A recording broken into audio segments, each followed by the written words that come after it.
Hi everyone, welcome to Wandering DMs. I'm Paul. And I'm Dan, and today we have as a very special guest our friend James Maliszewski, who is the author of the Grognardia blog, the Excellent Travelling Volume zine, and he's going to be here today to talk about his 7-year and counting campaign in the Empire of the Petal Throne world.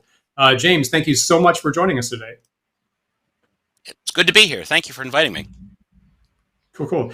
You, of course, are one of the most prolific writers in the old school scene, and your Grognardia blog is still putting most of us to shame, trying to keep our writing output up.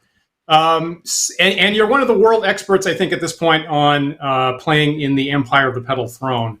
Maybe our viewers know what that is, but maybe if there's some new viewers today, maybe tell us a little bit about what that campaign world is. Sure.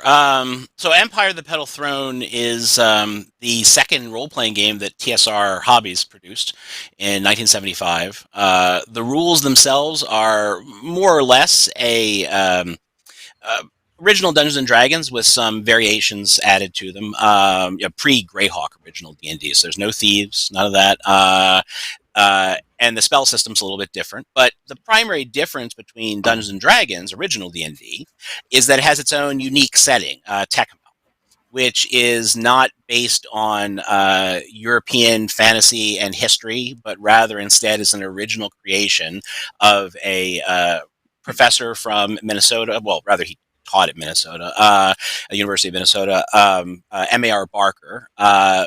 And the setting is a kind of a science fantasy setting. It's set on a planet, Tékumel, which is far away from Earth, tens of thousands of years in the future, where technology is so advanced that it's like magic.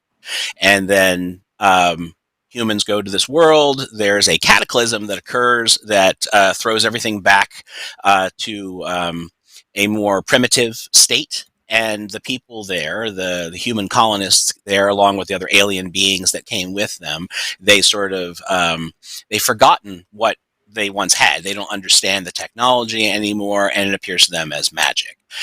So that's sort of a rough outline of what the setting is actually like. So the campaign begins when you play the game at the many thousands of years after this collapse has happened. It's fall. And so at that point, on the surface, it appears to be purely fantastical. But in reality, there's a sort of science fiction underlay to it. It's we talked about this last time I was here, actually, a bit, about it's a secret science fiction setting.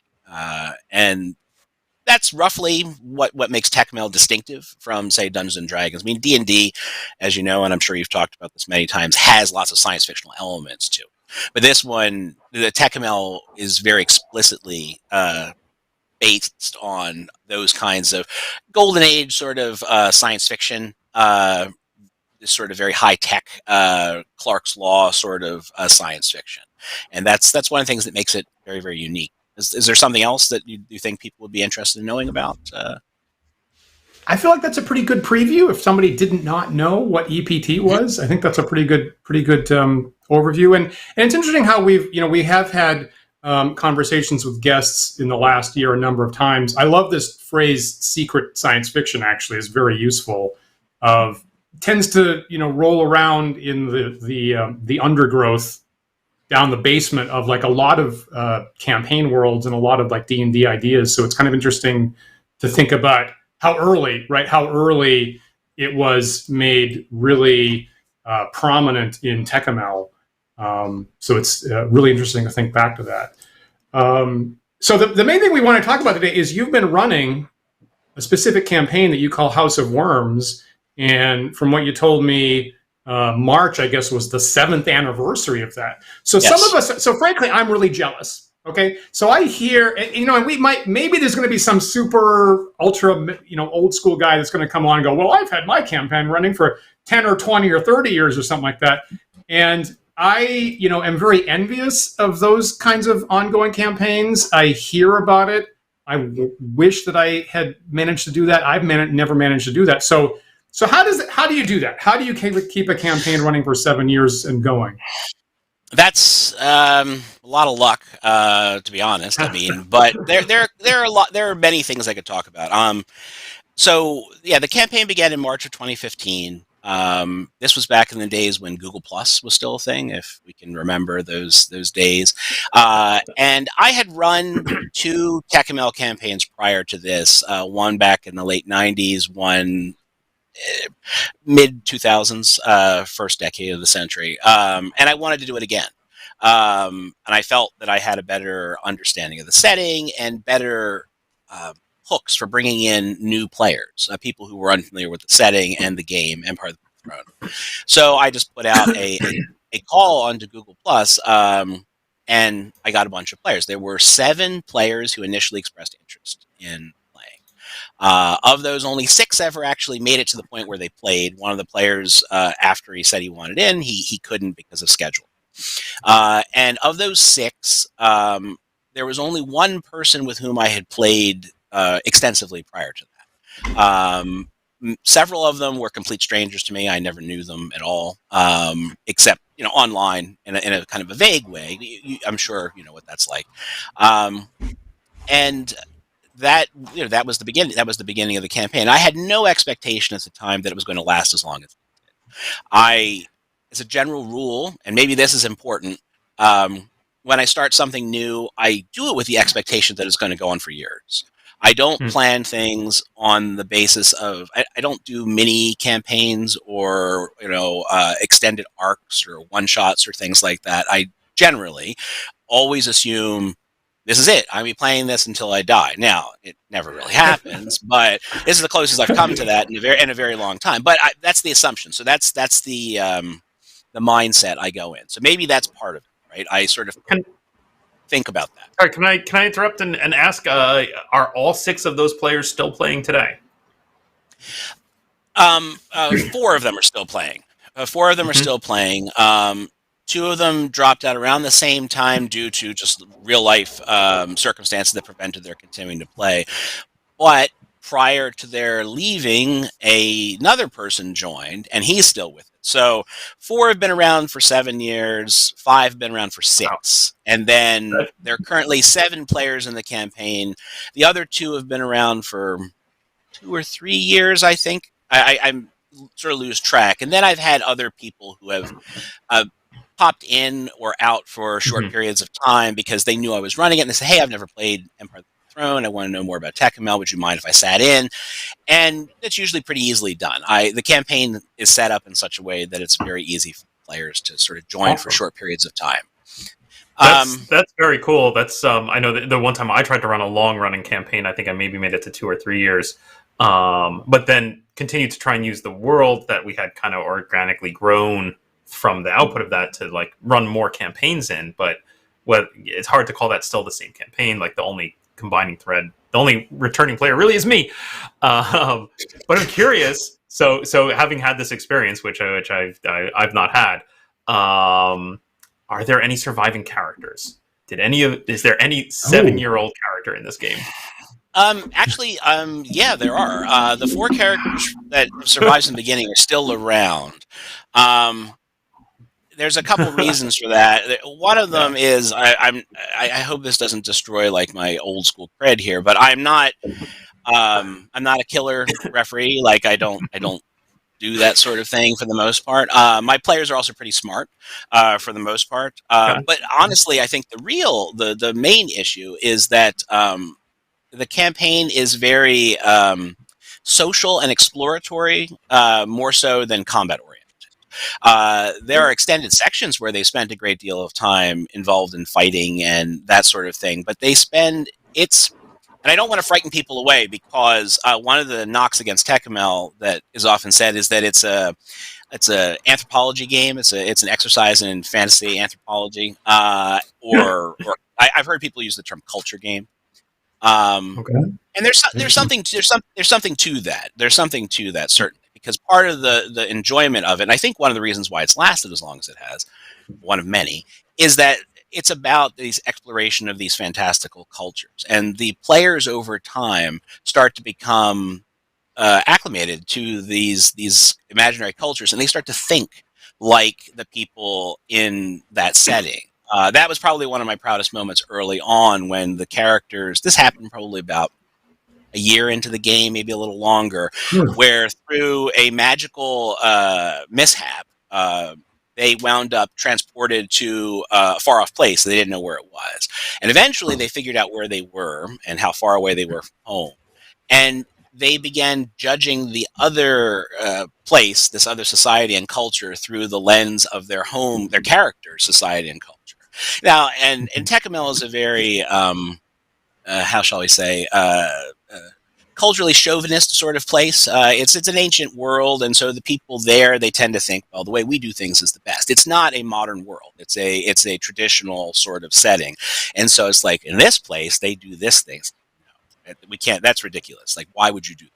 That's strange. And they started, but the players themselves had become acclimated to the way things were done in the country, the Empire of Solyanu, which is the titular empire of the Petal Throne, and they went off to this far off place where things were different.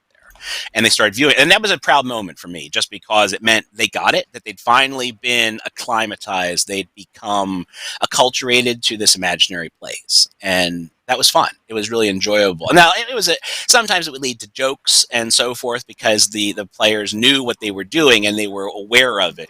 And I don't want to give the impression that we're super immersive in these things. I mean, no one's speaking, constructed languages or anything like that, but it's fun to watch them engage with the setting through a character who himself has a different worldview. That's really interesting because I feel like, as someone who really leans into the medieval fantastic war game end of it, some cranky old gamers can go, oh, young people nowadays, they're gaming, they want to be, it's all social interaction, they're going to proms and all this kind of stuff. But it is interesting to reflect that angle of we're exploring really social situations was there right from the get-go in the first couple months of D&D being published. So it's an interesting option that you can play old school, but you can still be not super combat oriented, actually. Oh, yes, absolutely. Again, if people are familiar with like RuneQuest, the setting of Glorantha, it's like that, and it's a very old game. I mean, much like Tékumel, the setting of Glorantha predates role-playing games, and it was created to explore sort of ideas and alternate cultures and mythological approaches. And so Tékumel is a similar kind of thing. But it's funny, there are no proms in Tékumel, but there are a lot of weddings. There are weddings in Tékumel. And we've had a couple of occasions like that because after 7 years, the characters are very strongly immersed in the culture. And I mean that in the sense that they have places within the world, right? Like they're no longer just nobodies. They've risen to positions of prominence and authority within the fictional setting. And as a result, they've formed alliances of various sorts with NPCs and patrons and so forth.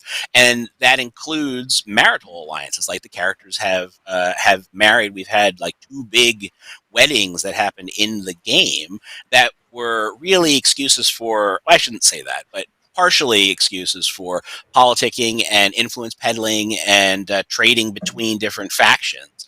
And again, it's the kind of thing that if I were to have said that to myself prior to that I was going to be doing this, I would have thought it was the most ridiculous thing ever. It just seems absurd, right? It's sort of like playing house or something. But it's a very enjoyable thing because it arises organically out of the play. It just is the thing that occurs through playing, and it's been absolutely wonderful. It's really enjoyable, and I think that's the other thing too that's kept the game going on, is that there are so many different avenues for the players to I was going to say cause trouble, but that's a somewhat negative way of putting it. But I mean, there's so many outlets for them to engage with the setting and do things and make them happen. And the campaign is very player driven, very character driven. It's quite open ended. I throw things at the players constantly, and sometimes they bite, and more often they're like, no, I'd rather do this other thing that I'm interested in. And if you can get that kind of engagement from the players, then you can keep the ball rolling for a long, long time. That's great. That's great. I should give a shout out. So we currently have our image scroll growing, and those from what James told me earlier, those are player characters in the House of Worms campaign, and those pieces are all done by Zhu Beiji is the artist's name. And if anybody's interested in seeing more, you can go to his website at realmofzhu.blogspot.com and see more of that. So big thanks to Zhu for sharing those portraits. That particular picture isn't a Tékumel one, though. Oh, okay. My bad. That's from another thing that I'm working on, but it's still a lovely picture, so I'm not gonna. Great. Now I will say, it's funny you say that there's weddings in Tékumel because I mean, just coincidentally, Paul and myself were at a wedding last weekend, and things happened. You agree with that, Paul? Yeah, sure. For sure, of course, things happen. So so that's interesting to reflect on. Yeah. So that's a good opportunity for possibly high drama. Yeah, I like that. Yeah, very very much so. And that's the way things go generally in the campaign. Is that almost everything is an opportunity for scheming and interaction and just sort of finding little things that the players are interested in, and like I not to repeat myself, but I will. That's one of the big things that has happened is that the players have found things that interest them, and I always run with that. It's better to do that than to try to force upon them things that I'm interested in because who am I? I just want to draw attention there. So there's a little bit of chat going on right now amongst the viewers about experience points and levels, and our viewer and your player James Stephen Wendell is in there answering some questions. So thank you so much for doing that, Stephen. Let me throw up. I'm going to throw up Bill's. Question that started this, which is great. Right. So Bill Rubine, who always asks great questions, asked, how do you manage experience points? And thanks to our patron Stephen and your player for answering some part of that. But I kind of want to hear it from the horse's mouth. How, particularly if it's low combat in original D&D, is that a problem with the experience not accruing fast? Or that's exactly where I wanted to go with that question. Yes. Great minds. Modern DMs. So Empire of the Petal Throne being a D&D derivative game, the way it works is that experience points comes from a combination of combat and from the recovering of treasure. It's exactly the same as D&D. Its main difference, though, is that it's actually harder to advance in Empire of the Petal Throne than in original D&D because there's this mechanism where as you go up in level, the amount of experience you get is like after third level, the experience you get is halved. And then after, is it sixth level, I think it starts, then it's quartered. And then after that, you get 10% of the experience.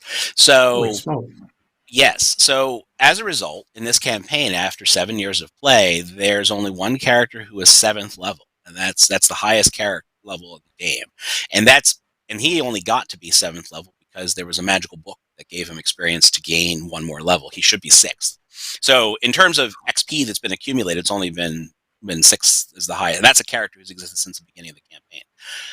Wow. So I only award XP from those things, which means that as a result, the advancement is slow, relatively speaking. But what I have found is that absolutely no one cares, precisely because most of the action of the campaign is not most, but a lot of the action of the campaign is social.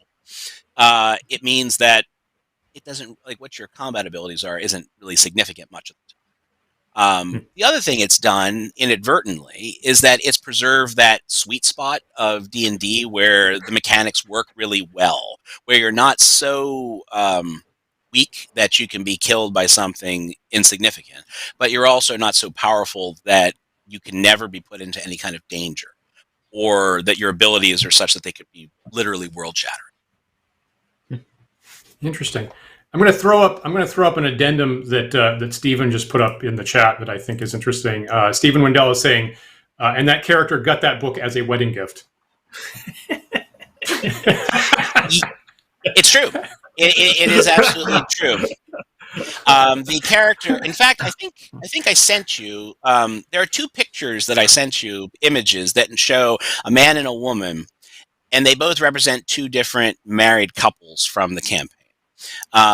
So one of them, the one that Stephen has referenced, his character is from a yes, that's the very one right there. Nabusa is his name, and he comes from a very high clan. He's not a member of the House of Worms clan. He's rather the cousin of the wife of another character who joined the campaign about a year into our playing. He comes from a very high and impressive and important clan. So when he was married in the imperial capital, one of his wedding guests was one of the potential heirs to the Petal Throne, and he was given this as a gift. So it was a big deal. I mean, as it turns out, it was all part of a plot by said imperial prince to influence him to do something that he wanted. It didn't work, but that was the intention. So it's like a nice bit of bait in order to try to push the character in a certain direction. But as I say, it's up to what the players want to do, and sometimes they don't bite. So can I ask, like, how often are you handing out XP? Are there long stretches of time where there's simply none? I mean, I'm assuming with not a lot of combat that really it boils down to treasure. And my experience with D&D is that that's very spiky, right? You have lots of sessions where there's no treasure, and then suddenly we found a hoard, and everybody's very excited, and leveling perhaps happens. Is that what you're finding, James? Yeah. Oh, we've lost your audio, James. The spikiness is exact. I'm sorry, I had muted myself because I didn't want. Great. The spikiness is exactly correct. That's exactly the way it goes. There will be long stretches of time where they will gain no experience points. Mostly they will gain them when they're poking around in ruins and underworlds and things of that sort, which happens quite regularly. So to sort of backtrack just slightly, even though there's a great deal of social interaction, and that's a huge part of the campaign, there is also the search for, as Stephen's character always says, cash and prizes. That is his motivating factor. He's probably the character who's most interested in that. Since the very beginning, he's an adventurer at heart. He wants to go out there and explore the ruins, fight the monsters, get the stuff. And so as a result, there are these times when they're spending a great deal of effort to delve around in ruins and extract things. In fact, that's what's happening in the campaign right now. They're in the process of doing that. So that's when they tend to gain the XP. But there'll be weeks or even months where there's no experience points. Heck, there's weeks or months where they don't roll any dice. So, wow. Now, okay, so that kind of dovetails into my next question. And again, possibly for old school players, the answer is going to be obvious.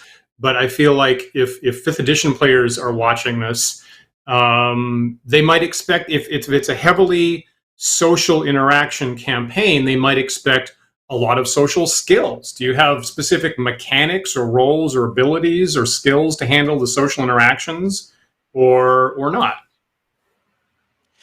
It's interesting you asked that because Empire of the Petal Throne does have a very rudimentary skill system compared to original D&D. So it has skills that basically they represent areas of competence, just things that you know. But there's no real, for the most part, there's no real rules for how you use them. It's sort of, so if your character is, say, for example, an animal trainer or a hunter or something of that sort, it means that it's a way to just say, okay, your character likely knows the kind of things necessary to do those things. There's a thing in the game called an adventure roll, which is a percentile roll that you make that's based on a combination of ability scores. To just sort of, when in doubt, and you don't know, you just make a roll and you see whether you succeed or not. And I do make use of those. But almost none of those skills are socially oriented. They're mostly just areas of knowledge and competence for the most part. There are a couple of skills that sort of touch on that a bit, but most of what happens in the game is done through the players themselves, coming up with what they want to do. Some of the players are just really good at being able to navigate social environments. Others are actually good at it, but their characters aren't, and so they intend not. They are not the typical spokesman in these kinds of environments. When they're meeting an imperial prince, they keep their mouth shut. They don't want to offend, whereas others are much more, comfortable with that sort of thing. But there's no actual, for the most part, there are no skill rolls. It's all entirely done through talking. Fantastic. So there's no safety. It's role playing with no safety net. I suppose that's a way of putting it. I mean, the thing is, and again, I want to stress this. It's much like with the business with the like constructed languages. Tékumel's famous for having these languages. I am not the kind of referee who says that if your character is in a position where he would know something, the right way to approach something. If the player doesn't, I'm not going to say, well, it's too bad for you. It's sort of like, I regularly will say, okay, you're a character, given his status and position, would be familiar with this and know these kinds of things, and to sort of give that to the player to use as a basis of making their own decisions. I wouldn't penalize someone because they're not themselves as knowledgeable about the setting as I am. But again, the players over 7 years have become quite knowledgeable about things, and they increasingly make their plans on the basis of what they know about the setting and the way things work. That's great. So you briefly touched there for a second on the famous languages in Tékumel, and it occurs to me when you were saying, some players are good at social interactions, but they play their characters in a different direction, which is great. One thing that I found in my most recent original D&D campaign was leaning really hard into the languages issue of every different creature type. Every different intelligent creature type has its own language, and the player characters have a fairly limited number of slots. Is that in different circumstances, different players had to get pushed to the fore because they're the only person that knows language whatever. So even if someone wasn't normally the spokesperson, if one person knows the language of bugbears and they run into some bugbears, all of a sudden that player is actually forced to take the spotlight for a little bit, and they have to be the spokesperson because nobody else can do it. How much does that, do the players in your group generally just all know the same languages? Does that kind of interaction happen a lot for you? Yes, it actually does. It's funny. Languages are a big part of the game. I mean, the creator of Tékumel was by profession a linguist, so naturally languages are very important. And he spent a lot of his early life in Southeast Asia and learned to speak various languages, and so it was a significant thing to him. So in the campaign, many of the characters begin play with certain languages, like in D&D. And others don't. And so as a result, when they go places, the characters who can speak the languages, just as you described, become more important. The difference is that over the course of time, they have learned languages. Like they've hired people to teach them. They'll get tutors to instruct them in them, or they'll hire local interpreters or guides or things of that sort to do that. But the overall point that you're making about how certain characters will come to the fore because of their unique skills is very much the case. And that's one of the things that's fascinating over the course of 7 years, is that, characters start to have a niche where, this is a job for, Znayashu. This is a job for Keleno or whoever. These various characters who have areas of interest and specialty and competence. And they will become, more important as a result of that, which is really it's an enjoyable thing to watch, again, as a referee, because you never, it's not focused on a single character, right? Like it really is an ensemble. And the other thing too, that I should add that's contributed to this is that many of the players, actually almost all of them, have at least one, if not a couple of other characters whom they play from time to time. Precisely because it's been going on for so long, they've acquired entourages of, they have proteges or hangers-on of various sorts that are with them. And, if one character is interested, well, to give an example, I mean, relatively early on when the characters went to a new area, one of the characters was interested in doing exploration. He was wanting to go off and into the wilds and see what was going on. It didn't make sense for certain of the characters to do that with him. They weren't interested, and they didn't go. So what happened is the player characters who made sense for it to go, they left. The others, the players, they picked up new characters. They had other people whom they would play, and so we split the group, the campaign. Like there was one group that was doing one thing, and then when they were busy with something, we would go back to the other group and play that. And so as a result, now there are a lot of characters floating around, and you have people that you can rely upon. Some of them are lower, almost all of them are lower level characters, and they're different, right? They're different characters from who they normally play, and that's why even if someone were to die, a character were to die, it's not a problem. You can just pick up someone and keep playing because they're already established. And so you were saying, Paul, earlier about how even though it's the same world, it didn't feel like it was the same campaign anymore because there was no character continuity. But in this case, we've already established these other characters. So even if they're minor, they're not in the main credit sequence, if you will, if it were a television program, they're still recurring guest stars, and then they get elevated to main cast if somebody should die, and that's the way it goes. I mean, that's something I certainly experienced in my own campaign, but more so, I think, possibly because it sounds like maybe my campaign was a little deadlier. So we saw just turnover of characters dying, and so players creating new characters. Not that they had other ones in the wings, which is fascinating. I actually love that idea. But I always delighted in that. I delight in those moments when the players, are forced into a situation. I guess the example I have is there was a case where I had some of the same players I had before, but they were all playing new characters, and they were looking for a map to a location, and they talked to an NPC, and they paid a fee, and they said, yes, we know that some explorers once explored there, and they made these maps, and I literally handed back to the player, the maps that player had created as a different character. I said, yep, here you go. And he just absolutely rolled his eyes at me of like, oh no, I know that these maps are awful. That's an absolutely terrific story. I like the way, no, but I mean, truly, I think that's terrific, the way that there's that continuity through like an artifact, an object in the campaign. And I think that's terrific. And I was going to say, for what it's worth, I ran about a year after I started this game, I started a second Empire with a different group of players. That one only lasted for 2 years, precisely for the reason it was very combat heavy. And by the end of the game, only one of the original characters was still around, and everyone else had replaced their characters multiple times, so there was barely a thread of continuity anymore.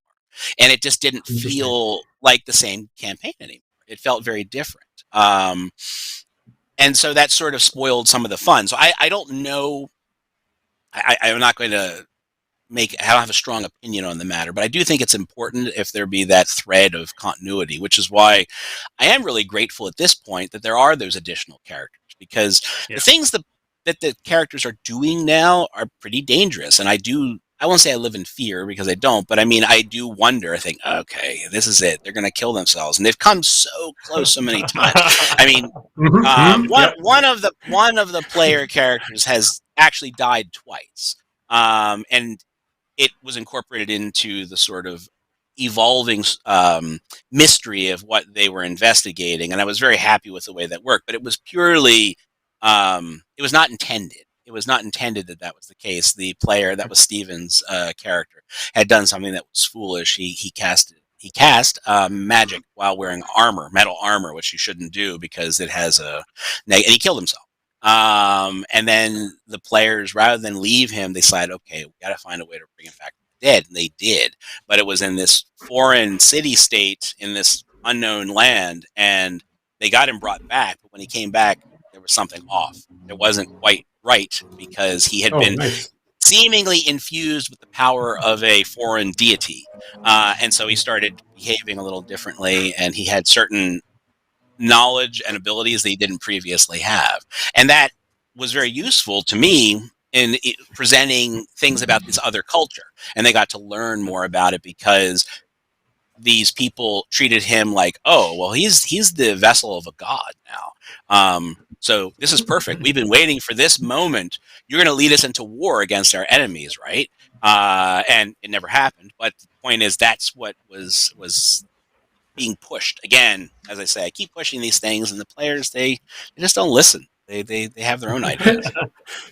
So Stephen is currently in the chat defending his choice, and I'm gonna respect and let him continue to defend his choice on that.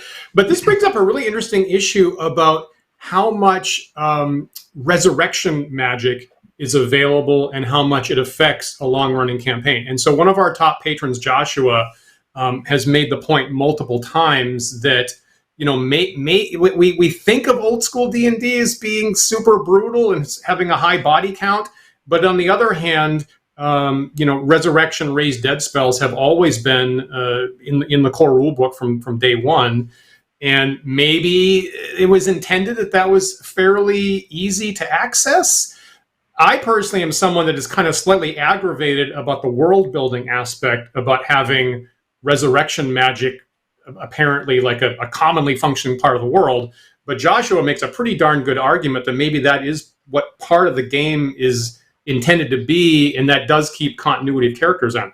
So in EPT, or at least the way that you run it, how easily accessible is resurrection magic, and how does that affect the campaign world? Yeah, that's actually a really good point, and I largely agree with the idea that original D&D had raised dead in it, or in reincarnation. So I mean, these were things that were intended to be used. They weren't put there. Oh, you shouldn't use them. But as for the campaign, I like you, Dan. I worry about the world building implications like a great deal, and Tékumel, more so than a lot of settings, is very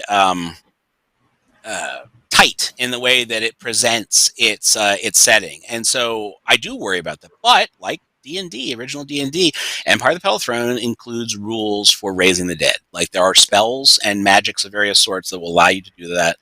So I was of the opinion, okay, you have to be able to allow that.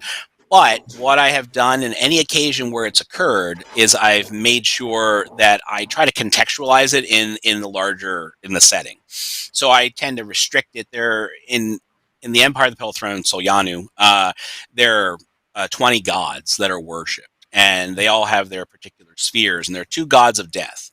One of whom is Sarku, who is the god that the House of Worms worships, and he's all about the undead. Actually, is about the preservation of the intellect after death, because at Solyani they believe that there's a kind of a reincarnation that happens. The sort of animating principle when you die gets recycled into another person, but your ego, your memory, everything that makes you distinct, that just dissolves away. But the worshippers of the god Sarku, this one god of death, they're interested in preserving that forever. But the only way you do that is by becoming undead.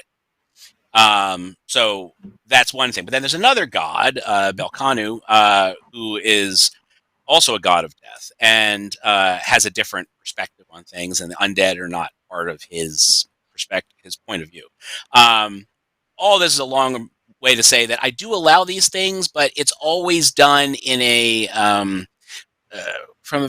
I pay attention to the society, and who would be interested in bringing people back from the dead. What would they want from allowing this magic to be used, and what are the consequences of that? So it's not just go on down to the local cleric, he raised you up, you give him his gold, and that's it. There's always something attached to it. So that's what happened when Stephen's character Itho died the first time. He was expected, he was brought back, but there was an expectation from these people, the Noxai, who were a foreign culture, that he was going to fulfill some important tasks for them, including leading them in battle against their enemies.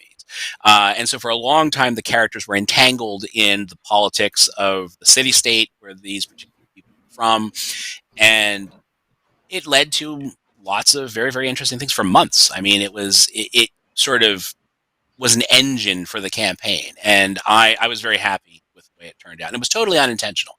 It was not something that I expected to happen. I was, in fact, quite shocked at the time that the character had died, because it had been so long since I'd even really given much thought to that. Oh no, what are we going to do? And so there it was, and it worked out really well, and I'm very pleased with the way that turned out. It's one, again, it's another one of many, many moments that are quite memorable over the course of 7 years. If I could editorialize just for a second, I like the fact that, old school D&D of the DM having the authority to twist spells in ways that aren't actually written in the book, particularly for the top level spells, right? So Raise Dead, Reincarnation, they're at the top level for original D&D, along with like Death Spell and Control Weather and, the Summon Stalker. What am I thinking of? Invisible Stalker spell, stuff like that, where you're summoning an extra dimensional entity. And I personally really like the DMs keeping somewhat of mystery behind those top level spells and having the authority to twist them for their campaign in ways that keep magic mysterious and slightly unexpected and dangerous. And so I love hearing what a great effect that had on your campaign, James, to be able to do that.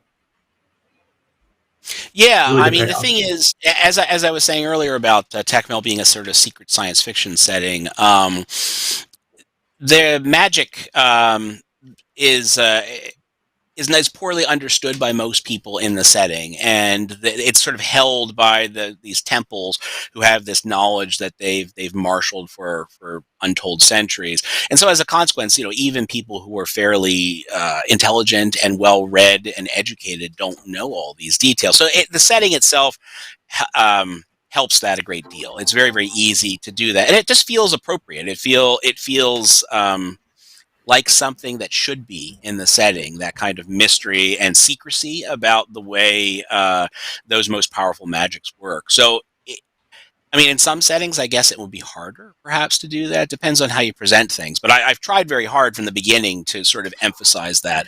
And that's, in Tékumel, that is the kind of setting it is. It's filled with mysteries and secrets. And I think that's what keeps things going, too, because the characters are always on the lookout to try to find a new thing that they didn't know before. And every time they peel back another layer of the onion, there's more underneath it.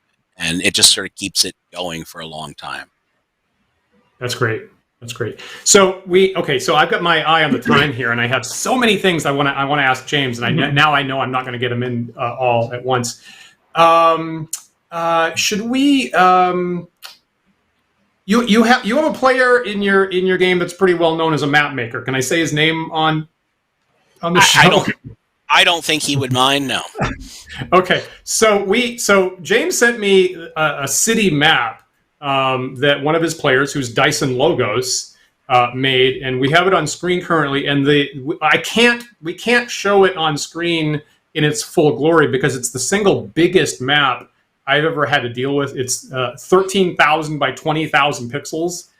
And so the detail that Dyson put this into this map is unreal. And there's a zoom in, like the next slide. Okay, so this still isn't fully zoomed in, right? This is still zoomed out by like about a half. So the amount of detail that Dyson put into this map, where the House of Worms clan house and everything else is located, is just jaw-dropping. And this hasn't been published anywhere. Is that right, James? Well, okay. That particular version, I think you can get. It's on Dyson's website. Okay. So if you go to his blog, it's there, and you can find it. An earlier version of that appeared in an issue of my Tékumel zine, the Excellent Travelling Volume. That is the city of Lignerot, which is a colony of Solyanu that's in a far off place. Most of the campaign over the last 5+ years has been taking place in this region that's far from the main campaign setting, where the characters, the Empire set up this outpost, and there's this city of Lignerot, which there was no map of it because it's just a little point on a map, and we just decided, okay, well, what does it look like? And we're very, very fortunate. I am very, very fortunate in that I have a master cartographer as one of my players. Dyson's been playing since the beginning, and I knew of him, but I never knew him well prior to this. And so he's always sketching out maps. And so we just started talking, what does this place look like? And he started putting it down, and people started adding details, and bit by bit it grew, and it turned into this thing. And then a big event happened in the game where there were these demons that were summoned that burned large portions of the city down. So the characters who are part of the colonial administration, Stephen's character, Itho, is the governor of the colony. They just decide, well, here's an opportunity to make the city look the way we want it to look. And so they move things around. They put up new structures. Again, they get engaged in politics with various clans and temples and power groups and factions, and decided, well, who wants to be close to the governor's palace? Who wants to get shunted into the new suburbs that we're building, and all of these things.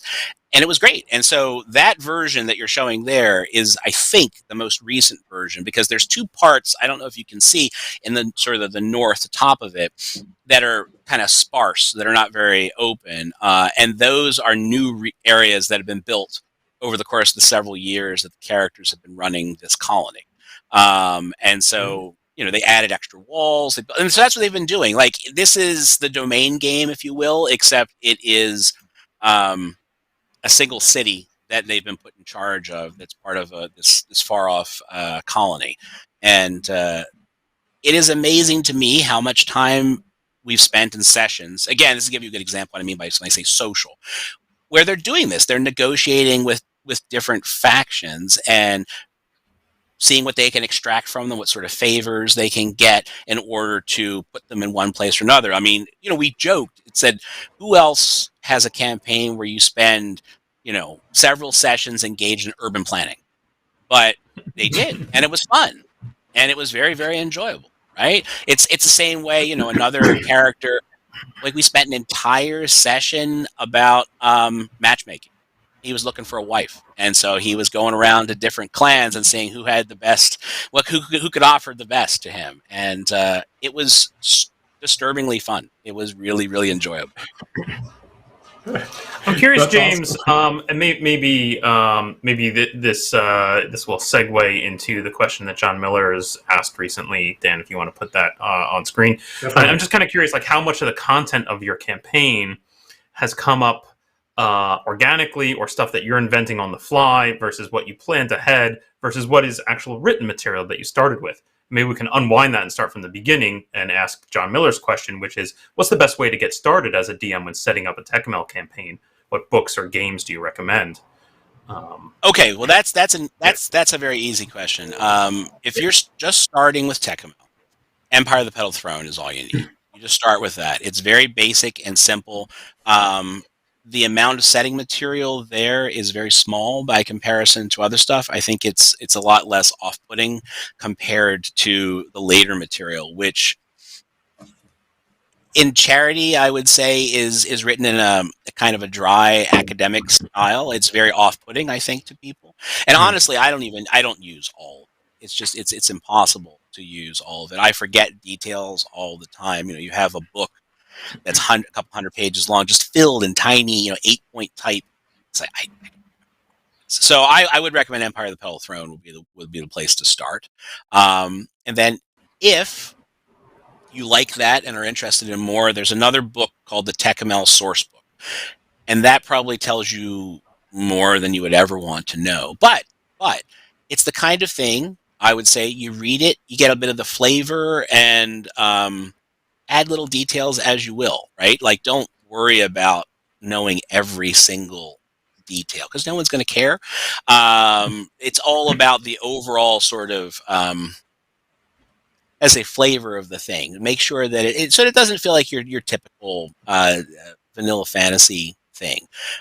But that having been said, and this goes to the other question you were asking, there are still a lot of empty spaces in Tékumel. Like, certain things we know a great deal about, other things we don't know almost anything about at all. For example, this city, Lignerot, this colony, is in a place called the Southern Continent. It has no other name because it's just far away, and people don't know what's there. And so in the course of the campaign, the better part of the campaign I've been running, all the details are largely made up by myself, because it's a blank section of the map. Like, there's nothing there. We know that there's this culture called the Noxai. They're different than everyone else. They worship different gods. They have different customs. But what those are, we don't know. So I made them up. And that's being done. That's a constant evolution over the course of play, and that's the part that's really been enjoyable. I mean, that I like coming up with new things in a larger context that already has been laid down. But ultimately, it's still my ideas. So that's new. And if someone else were going to be playing and doing a similar thing, I would recommend you do the exact same thing. You make up those details as you need them, and don't worry about I think what happens is, because Tékumel is what we have is so well presented, people think that they're going to break it or ruin it, or somehow they're not capable of doing it themselves. But honestly, it's not like that at all. It's no different than any other well-established setting. There are plenty of gaps for you to add your own individual creativity, and you just and if you don't like some detail, change it. Like, I don't see any reason why you shouldn't do that. It is your game after all, and every version of Tékumel that's ever existed, in the introduction, it says that thing. It says, I'm presenting my version of Tékumel. Now create yours. That's great. That's great. I feel, it's funny when you say that, James, because I feel that the places where, D&D adventures or campaigns have left gaps, or I might say lacuna, are the things that my mind goes to. Like, my mind is like, that's a problem I got to solve. But it's specifically the thing that keeps me coming back to, like, find out more about it. And myself, like, for someone who's got a little bit of a mathematical bent, I actually have to fight with my instinct to completely formalize the thing and close it off, and remember to keep leaving these. Oh, and maybe there's something over there, and there's a tunnel down here, and I don't know where it goes right now, and there's a lost level, to keep the interest ongoing, particularly if you want to have like an open-ended ongoing campaign. Do you agree with that? I mean, do you try to like leave things that you still don't know in the parts that you make yourself?